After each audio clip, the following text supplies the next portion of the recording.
अपने आत्मा एक समय एक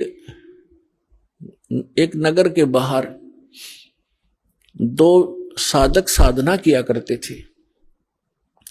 एक तो 40 वर्ष से लगा हुआ था, दाढ़ी बड़ी हुई थी, बड़ा देखने में ऐसा महापुरुष दिखाई देता, और एक 4 वर्ष से ही साधना करनी प्रारंभ की थी दूसरे ने, और उन दोनों के पास देवदूत आता था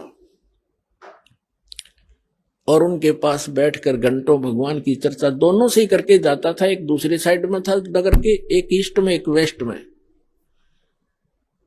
तो दोनों बड़े प्रसन्न होते थे, भगवान की चर्चा सुना करते थे।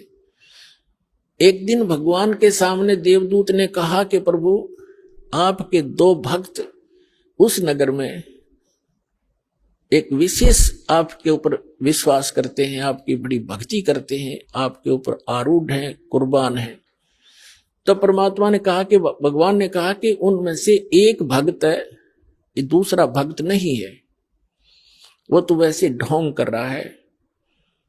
तो देवदूत ने कहा कि वो भक्त होगा जो 40 वर्ष से आपके ऊपर कुर्बान है। पर भगवान ने कहा कि नहीं, जो 4 वर्ष से लगा है ना, वो है भक्त।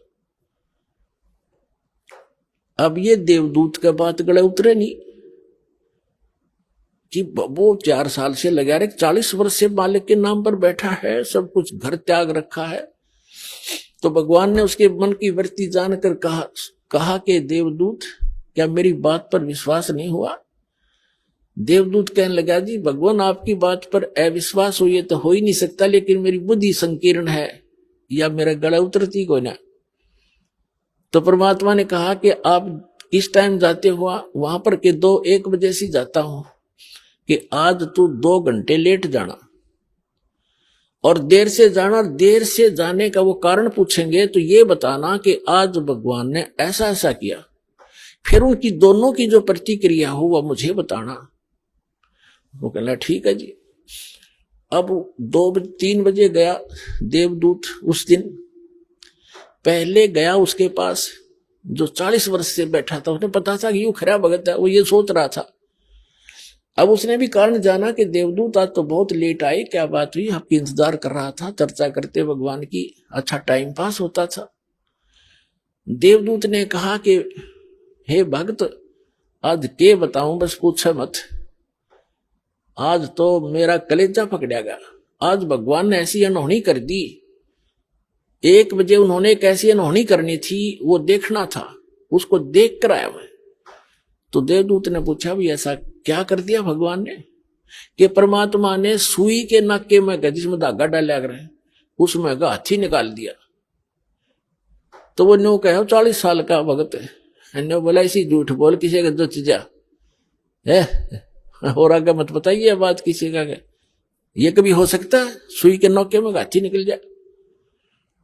अब देवदूत का बात याद आई भगवान की, तो डांगर बैठे है, बता, जब इसने इतना विश्वास नहीं, भगवान क्या नहीं कर सकता, खाक भक्ति करायो। तब उसकी दिमाग का शक्रु सीधे हुए देवदूत के भगवान ठीक कह रहा था। फिर गया दूसरे के पास। अब उसके मन में ये थी कि दूसरा तो और भी गलत बोल लेगा, जो 4 वर्ष से लगा हुआ था। अब उसके पास जाकर बैठ गया। उसने भी पूछना ही था कि देवदूत बहुत लेट आए, क्या बात हुई, कुशल तो हो? उन्होंने भी उसको ऐसे ही बताया कि ऐसे ऐसे परमात्मा ने एक लीला करनी थी 1 बजे, और मैं उसको देखने के लिए रुक गया। तो उन्होंने पूछा क्या लीला थी, बताइएगा। कि भगवान ने तो कमाल कर दिया, अब बताऊं तो किसी का जचे नहीं, शर्म आओ मुझे, आम आदमी मानता नहीं। अब क्या बात बता तो फिर भी, कि भगवान ने सुई के नाके में हाथी निकाल दिया। वो भगत कहता है 4 वर्ष का, बस इसी को आश्चर्य मान रहा है। भगवान निकाल दे सारी पृथ्वी ने सुई के नाके में गए।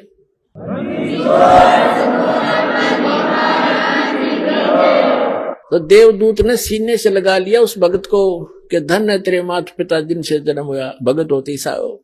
तो पुण्यात्मा, इस भक्ति मार्ग में इम्पॉसिबल चीज नहीं होती और अविश्वास नहीं होना चाहिए। सतगुरु जो चावे सो कर ही, 14 कोट दूत जम डर ही, ऊत भूत जम त्रास निवारे, और चित्रगुप्त के कागज फाड़े। बोलो सतगुरुदेव।